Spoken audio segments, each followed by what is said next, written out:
Ne vidim logiku u zabrani okupljanja ispred suda i tužilaštva BiH. Smatram da se treba svima omogućiti da slobodno izraže svoje mišljenje, svoju volju, da protestuju protiv odluka i zaista mi nije jasno zašto MUP kantona Sarajevo nije dozvolio i nije obezbijedio jedan takav miran skup.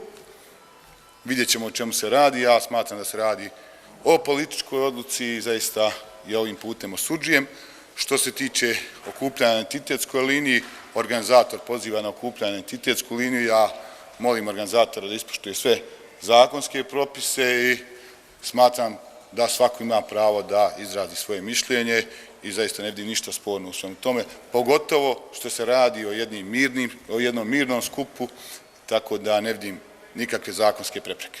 Republika Srpska želi na demokratski način sa građanima da iskaže svoj stav o tužilaštvu Bosne i Hercegovine, o pokrenutom postupku protiv predsjednika Dodika i mislim da je jedina prava adresa bilo tužilaštvo BiH i prostor pred tužilaštvom BiH.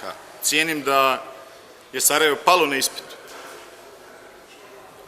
Bilo je mnogih primjera kada su bili protesti pred tužilaštvom BiH i kada je to omogućeno. Pa bilo je nemilih scena pred tužilaštvom BiH kada su određene grupacije stale u podršku nekim ratnim komandantima armije BiH ili nekim pojedincima koji su činili ratne zločine.